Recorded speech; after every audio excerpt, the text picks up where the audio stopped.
Welcome to Your Case is on Hold, a JBJS podcast hosted by Antonia and Andrew Schoenfeld. Here, we discuss the science in each issue of JBJS with an additional dose of entertainment and pop culture. Take us with you in the gym, on the commute, or most certainly, whenever your case is on hold. Welcome back to another exciting episode of Your Case is on Hold. I can do a little introduction like we normally do. I'm Antonia Chen, Deputy Editor at JBJS and Adult Recon with me. And I'm Andrew Schoenfeld, Deputy Editor for Methodology and House Physician to House Bolton. Our knives are sharp. They're always sharp for something ready to go. So these opinions are our own. Whether or not you think the knives are sharp or dull, you'll be the judge of that. And we would give a shout out to Clinical Classroom, our new sponsor for this episode of Your Cases on Hold.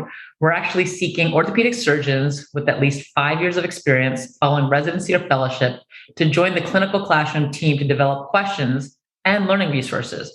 If you're interested, you have to be board certified and definitely enthusiastic about education because it is the Clinical Classroom. Please email customer support at JBJS to learn more. Yeah. On that note, we're going to go to headlines. So tell us about the headline on healthcare utilization on long-term treatment after combat and non-combat related orthopedic trauma, Dr. Schoenfeld. Okay, this is research that was supported by the Department of Defense. It's from Brigham and Women's and Harvard Medical School, but that's beside the point. Headed up by an outstanding Harvard medical student, Kaylee Herring, who is herself a graduate of West Point. You heard it here first. Kaylee's going to be doing great things. So headed the orthopedic residency route, and then maybe we can get her into spine. We'll see. Whoa. That's not going that far, buddy. Nonetheless, you heard it here first. Remember that name. So we're talking about healthcare utilization for individuals sustaining combat and non-combat related orthopedic trauma. And as many of our listeners will be aware, one of the biggest challenges in terms of looking at longitudinal care for patients who sustain orthopedic trauma is just a general lack of follow-up and being able to monitor where these individuals are so many years after their traumatic injuries. And there are a lot of factors that play into this: socioeconomic factors, injury-related factors, clinical and medical factors. And they have been able to do some of this on a lower scale in certain types of injuries, but and I think we covered some of that in previous issues of the journal and Your Cases on Hold. However, a robust cohort of patients, talking about thousands of patients with broad clinical variation and a more overarching representative nature, remains to be done. And that's what was done here in this work that used TRICARE, that's the insurance product for the Department of Defense, claims data to look at individuals who were injured in a combat setting and a non-combat setting between 2007 and 2011. And then this is the real advantageous thing, because it's kind of a closed network, and individuals who stay within the military service are medically separated with a certain degree of disability or who retire, they continue to receive the TRICARE insurance benefit. So even if they're not on active duty or have to get out because of the injuries, oftentimes you're able to continue to follow the care that they're receiving. So this was a study that matched 2,119 individuals who had combat-related trauma to 2,119 individuals who sustained non-combat-related injuries, and looked at the healthcare requirements, cost, et cetera, over the course of that 7 to 11 year time frame post-injury. And as expected, combat-related injuries are way more expensive, almost 100,000 more per year at right about 157,000 a year versus 56,000 for non-combat injured. And severe injuries, more medical comorbidities, and those who sustained amputations were associated with increased risk of healthcare expenditures. And then in these types of studies, junior enlisted rank is used as a proxy for socioeconomic status. And that also was found to be influential. And this may stem from issues related to social support networks attitudes toward accessing healthcare and behavioral health services, as well as challenges navigating the healthcare system. While this is useful information for the military, obviously, it also, I think, has a ready corollary to civilian practice, particularly since we're talking about half the individuals considered in this study had the type of, it's not combat-related injury. It's the same type of fractures and severe injuries that you see in a civilian level 1 academic trauma center. And so I think there are already corollaries to civilian trauma care. Patients with trauma and those characteristics identified here, particularly in the non-combat group, have readily translatable and generalizable findings, importance of increased access to social services, enhanced rehabilitation pathways, and use of care navigators to minimize the prospect for inferior outcomes and unnecessarily high healthcare costs. This work does have an infographic, and it's free for 30 days. So everyone should, the infographic is really awesome, actually. So definitely check that out if you only have a little bit of time, and it is worth a read if you have more than just a little bit of time. I love it. That's actually good information and well put out. And as you said, I hope that she goes into arthroplasty because this is a well done study. Did I say that? Anything about arthroplasty. But it is. And, I think one of the nice things too is to realize that these long-term treatments are part of the budgets that we have to realize, right? We look at sometimes 90-day episode of care, 1 year, 2 years, but it's way longer than that in their patient populations. That's absolutely right. Absolutely. So talking about long-term, I'm going to look at bipolar hemiarthoplasty compared to unipolar arthroplasty and total hip replacements, looking at analysis of over 36,000 procedures from the Australian Orthopedic Association National Joint Replacement Registry. And this is by Ferry et al. And so what's interesting in this study, I would say, is that it adds to the hip fracture literature because it breaks down unipolar with bipolar and total hip arthroplasty for the treatment of femoral neck fractures. And I think that's actually a key thing, especially in a big database like that, which is really, really useful. So it does add to the hip fracture literature, which is nice. If you look at just the abstract, though, it can be a little misleading. If you look at the methods, it states it as primary arthroplasty in the methods. So whenever you read these articles, remember to look under the hood because the actual abstract itself may not be enough for the actual information underneath there. Now, the first paragraph, the first section on the background does talk about femoral neck fractures, but it's not looking at primary arthroplasty. It's using primary arthroplasty prostheses per se, but not primary arthroplasty patients. So I think in this study, what's really nice is the exclusion criteria was very appropriate. They were really smart. They took away patients who were greater than 80 or under 50 because you might select different modalities of treatment based on that. They also chose appropriate cementing versus non-cementing. You want to cement a cemented stem and don't cement a non-cemented stem, which is important. And I don't know which of those prostheses were there, but they were removed. And they did remove implants that performed poorly so that it weren't skewing the population because of a poor performing implant as opposed to the actual procedure itself. And finally, low volume hospitals were excluded. So that was really good. It was interesting because they used two different types of analysis that yielded slightly different results, I would say. So the adjusted analysis performed with the use of Cox proportional hazards had a significantly higher revision for bipolar and unipolar hemiarthroplasty compared to total hip arthroplasty. Now that stayed true when they used the next type of analysis, and I'm going to ask our methodology editor about this, but the instrumental variable analysis. And so for unipolar, that still remained true that unipolars did not do as well as total hip arthroplasty with regards to their first or primary outcome, which was revision. But for bipolar, they were actually pretty similar.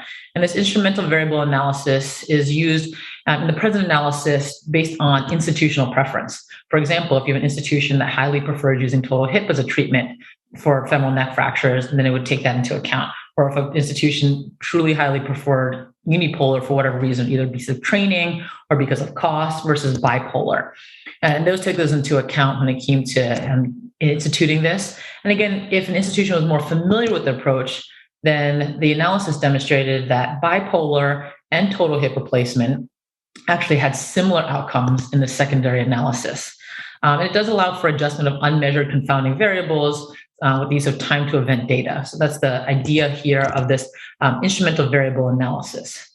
What's interesting to me was that they found there was a higher revision for dislocation for total hip arthroplasty and a higher revision for pain or acetabular erosion for bipolar. Not surprising, most studies have shown that. But the interesting thing is that even though dislocation was the most common reason for total hip arthroplasty revision, the most common revision procedure was exchange of the femoral component at 34.5%. I would think that normally when it comes to dislocation, it's probably the acetabular cup is normally what a lot of people find at fault, not necessarily the femoral stem per se. So that was surprising that that's what was changed for a diagnosis of dislocation. It was followed by exchange of the femoral head and insert, with the acetabular component being the least actually added in this cohort study. So it's interesting as what were people thinking when they say, okay, patient had a femoral neck fracture, had a total hip replacement, and we're replacing the femoral stem. But it makes me wonder, more importantly, were things not just on version and problems with dislocation and placement was because of cement versus not cement. Was it a bone quality thing? Was it loosening? Was it other things that were causing this revision? So using the endpoint of revision is important, but dislocation was high, but the femoral stem change was a little bit interesting. So overall, it's an interesting study. It does demonstrate how adjusted analyses can shape your findings. And I would love your input on this as well. Yes, I mean, a lot of patients, and to really conduct an instrumental variable analysis, I think you need like those very big patient numbers. So it's ideal for something like this. It's a type of way to address the causal inference issues. There are lots of different approaches, but like you said, the parameters for a well-run IV analysis are all met here. Definitely check it out if you're interested in doing IV analyses, because the methodology can be used as a primer, I think, for this work. So overall, well done. Interesting findings. Clinical actionability. Yeah. There you go. So as the analysis showed, institutions that do it historically are likely to still keep doing it. And if they don't keep doing it, then they're likely to have problems. So kind of a trade-off there. So actionability, maybe not strong, but interesting to see if you're considering a unipolar versus bipolar versus total hip replacement for femoral neck fractures. Exactly.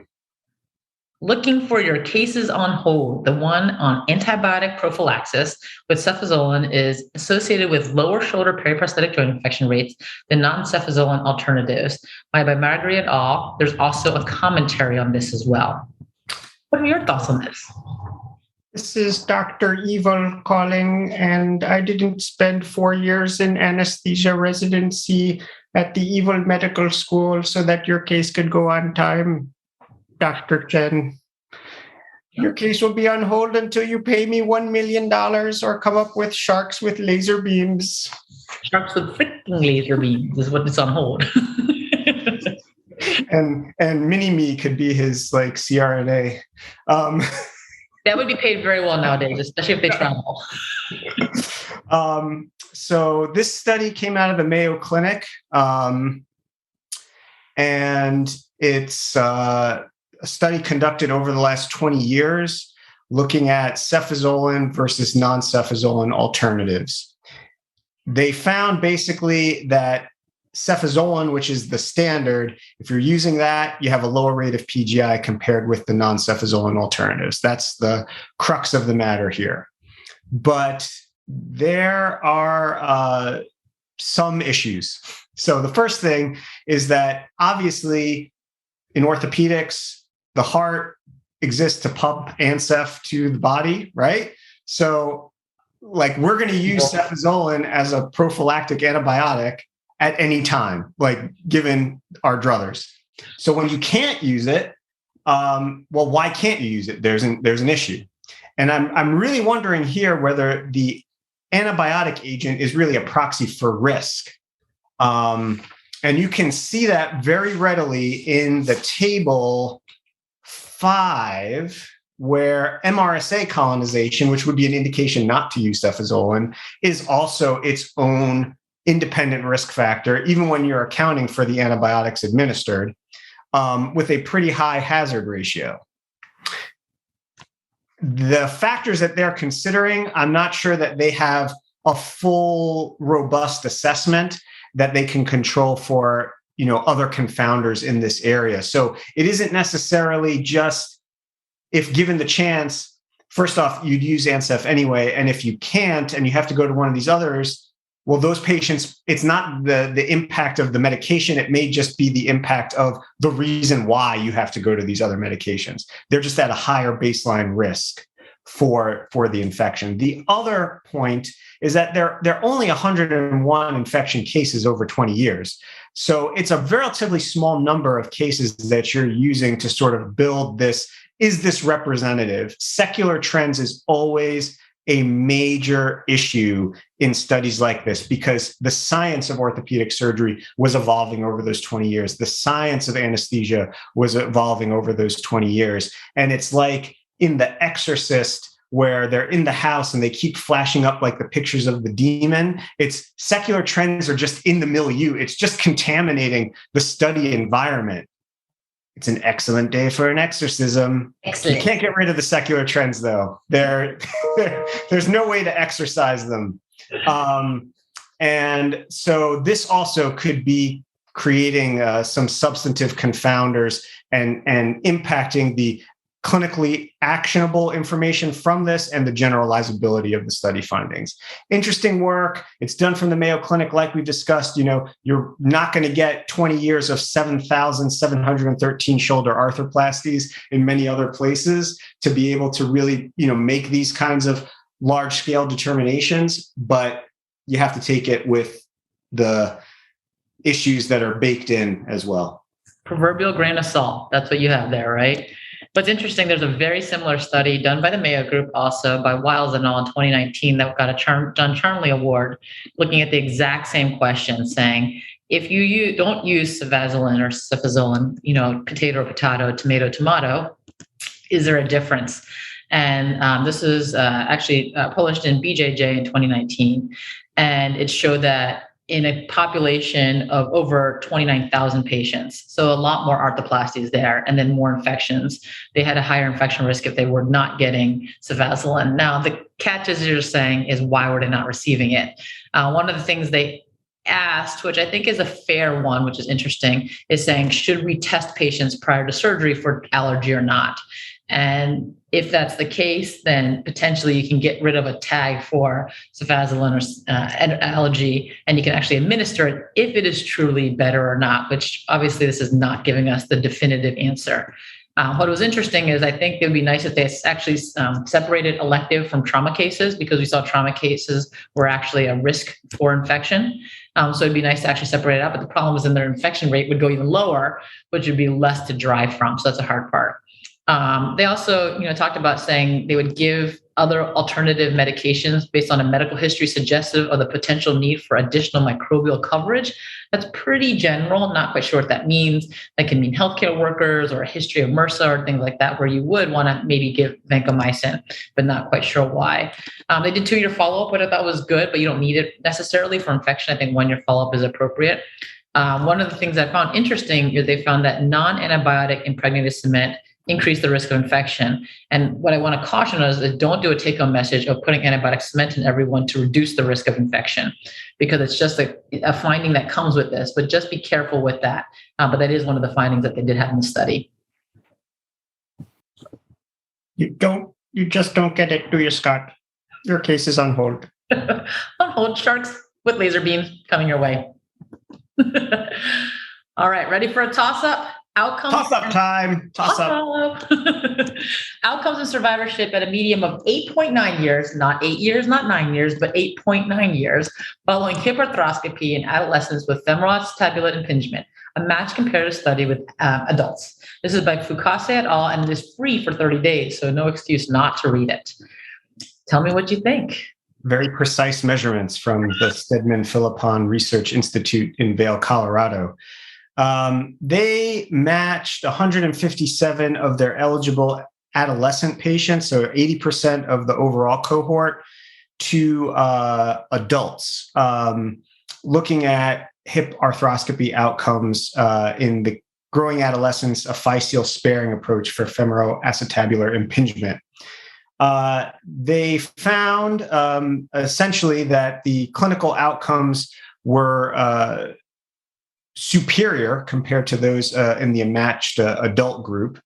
Overall, the numbers are somewhat small. I mean, they do the PROs and looking at, the various Harris Hip scores and things of that nature.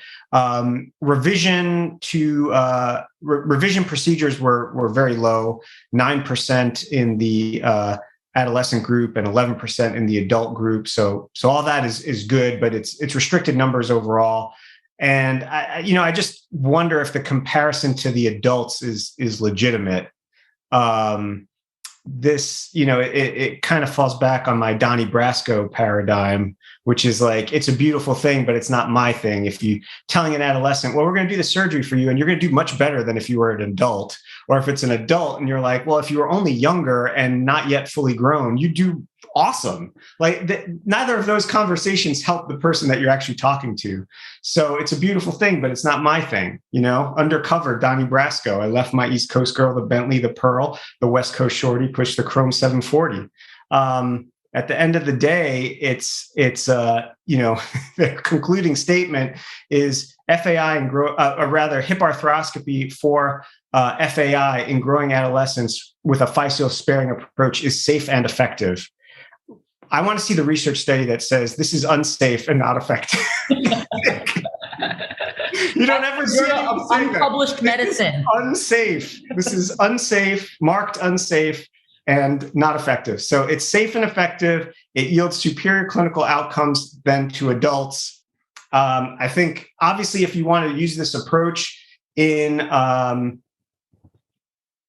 adolescents with FAI, this definitely supports that kind of work. Beyond that, I don't know what more there is that can really be taken from this. I can't get over the comparison to adults. I think is a challenging paradigm from a method standpoint anyway.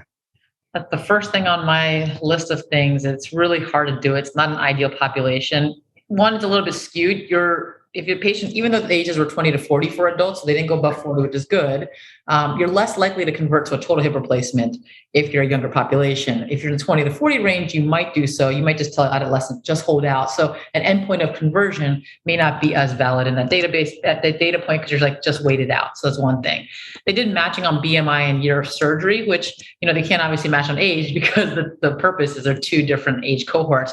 But it would be actually interesting to see if they did indication for surgery or pathology, CAM versus pincher lesion or labral tear and things like that.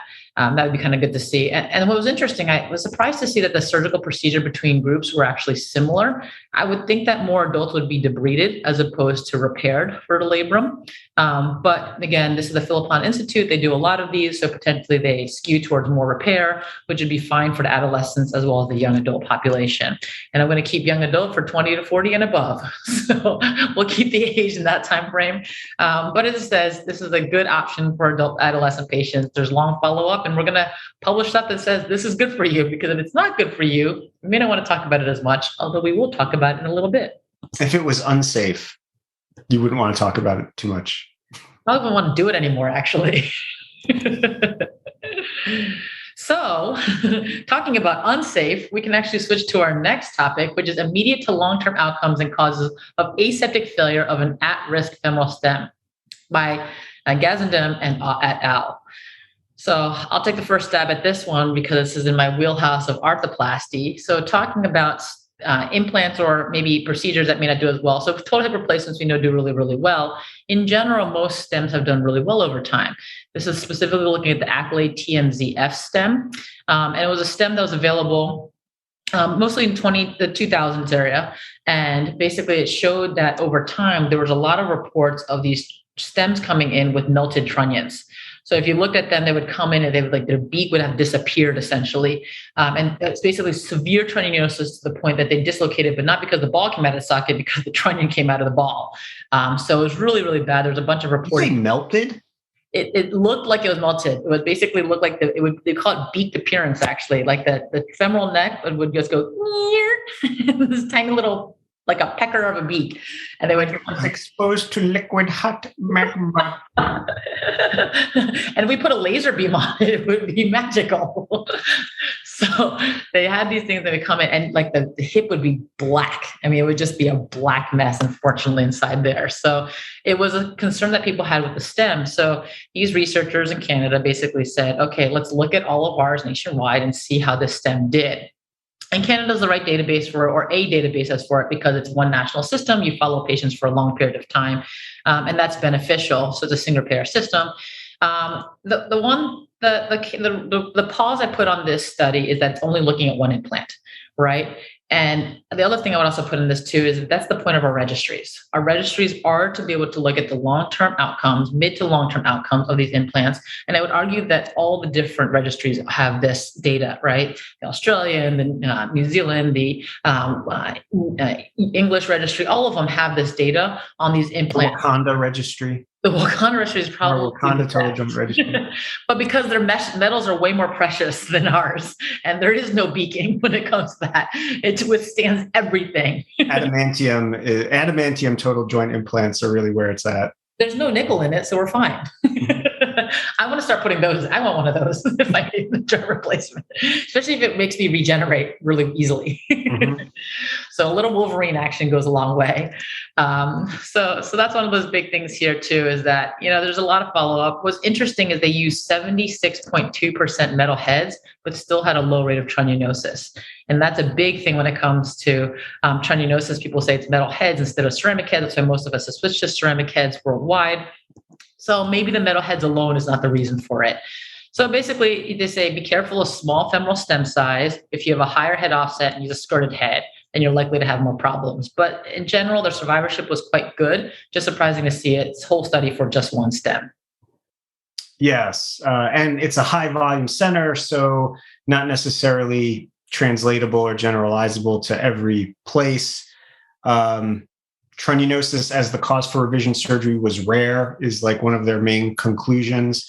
Obviously, it's happened enough, rare or not, that stems are melting in some places. I'm melting. Yeah, rare or not, when it does happen, it's bad. And maybe sometimes if there's even any risk of it happening, you want to look for another option. Yeah. So there you go. Let's go for the big finish. All right. Going to finish up fast. Long-term survival of Hintera total ankle replacement in 683 patients, not 680, not 690, a concise 20-year follow-up of a previous report. So this is a follow-on, and we're really in a renaissance of total ankle research, I feel. Like in the last couple of episodes, issues of the journal, there's been a lot on total ankle replacement and outcomes. This is, a well-done synopsis, follow-on of a previous report looking at long-term survival of the Hintegra total ankle replacement. It's really a clinical epidemiology retrospective. It has level 4 evidence. I really wish there was like another category for level of evidence that was outside where it's just these clinical epidemiology retrospectives. I mean, it is, yes, level 4 technically, but at the same time, it's just their experience. It's not a study. It's like an expose. Like they're telling you about their experience over 20 years. And good survival, good outcomes, the potential for selection, indication, expertise bias. Really, pro tip, best practice for others to emulate when they report their incidence rates, the survival rate, and things like that. They also give you the 95% confidence interval, which is really good. And that at least lets you see that like it could be in this range. But again, it's the 683 patients. It's from their center. It's with their techniques and their experience, not necessarily translatable. But definitely worth taking a look at. And it's a follow-on to a previous article that was published in 2013 in the journal, which you might want to familiarize yourself with as well. Sounds like you're going to come up with the new levels of evidence infograph. I'm just thinking about it. Yeah, that's an idea. Born here. Mine is looking at novel fluoroscopic view for improved assessment for the safety of the posterior superior screw and femoral neck fracture fixation by Terhune et al. I like the study in that they look at sawbones and cadavers. And I think as surgeons, we think we're better than we sometimes are. So they basically said, all right, here's sawbones, here are cadavers, put the screw in, and we're going to go check them out. See if they're in bone or if they go in the bone, out the bone, and in the bone. And if it goes in, out, in, one problem is it may not have good fracture fixation. It can also lead to disruption of the blood supply. If it leads to disruption of the blood supply, they get AVN, and then they come to see me next to get a total hip replacement, which is good for me, not good for the patient. And we want what's good for the patient. So I do like that, and that they actually looked at this, and they interestingly found that attendings and residents did similarly when it came to putting these screws in. And it just gave us a new way to look at x-rays. So we always put x-rays the same way every time. So they looked at novel fluoroscopic viewpoints. So take these viewpoints for residents and fellows who are listening to this, for attendings who are doing this. Make sure you look at this, take these parameters, and institute these into practice. Is it hard to get your radiologist to do so, or your technologist to do so in the OR? Probably. Learn how to do it yourself. If you need to run the C-arm, run the C-arm. Gives you a better view so you don't go in, out, in, and you're in better bone. So take this viewpoint. It's a very practical pearl. All right. I'm talking about spontaneous facet joint osteoarthritis in the NFAT1 mutant mouse. This is by Wang and colleagues. It's from the University of Kansas. The facet joint osteoarthritis is like the ignored Jan to the discogenic back pain Marcia. Like, gets all the attention, the discogenic back pain, but facet joint mediated pain is far more common. And we do have challenges modeling this in the basic science space. So what the authors have done is they have mutant nuclear factor of activated T cells 1 transcription factor mice, that's abbreviated NFAT1. And this has now created a novel animal model of spontaneous facet joint osteoarthritis.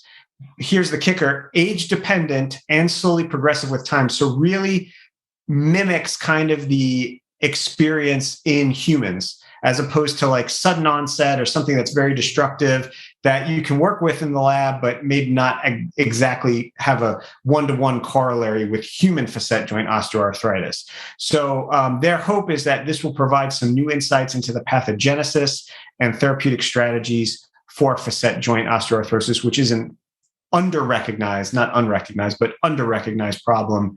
And it's good work, definitely worth checking out, and a basic science study that has important implications going forward. Love it. And I'm finishing it up with association of a wider medial gap, medial laxity and flexion with self-reported knee instability after medial pivot total knee arthroplasty by Uema et al. Interestingly enough, this is looking at a true medial pivot knee. So there's medial pivot knees that are inserts they can put in there versus medial pivot knees that actually come with the femoral component, and it really pivots around the medial aspect to mimic the native knee when it comes to the medial meniscus, which moves less than the lateral meniscus. What's interesting is they looked at patients who had this, and they actually looked at their gaps, and they did this through a flexion. They used axial knee radiography to assess the flexion joint gap balance. And they showed that the studies have looked at this before and has been very useful to assess joint laxity in this manner. I think fluoro is another really good way to do so, and it's live as well too. So you can see them through activities such as going up and down stairs where you do engage flexion. So I think it'd be nice to actually have that kind of live radiographic view as just supposed to an axial knee view to see it. But studies have supported this viewpoint to do so. It's also one of those things where they're reporting a very high rate of instability, which is surprising for this knee. The whole point of this knee was to provide actually more stability, and they're upwards of 20% of instability, which is pretty high. They did look at range of motion. They looked at the PROMs, like Knee Society score and forgotten joints score, and patient reported subjective knee instability. And we know that's a very subjective measurement. And basically that they found that if you had this knee laxity on the medial side after a medial pivot knee, it will affect the patient's instability scores. And it also correlates with PROMs. So the hard part is the applicability of this. Do you not use this implant because of this? Do you make them really tight because of that? Do you want to assess their medial side because of that and make sure their flexion gap is tight? It doesn't take extension gap into here and talk about hyperextension, things like that. So it's one of those areas where it's reporting on a medial pivot knee, and there's not as many studies on medial pivot knees, but you really want to be careful, I guess, when doing this to be careful of medial laxity. And I think in any total knee in general, you want to not leave them with any flexion instability. there you have That'll it. do it. That'll do it. Everyone, we're going to be at the Association for Bone and Joint Surgeons meeting in June. So if you're there and you're liking what you hear on Your Case on Hold, definitely let us know in person. We'll be there, but your case will still be on hold. See you then.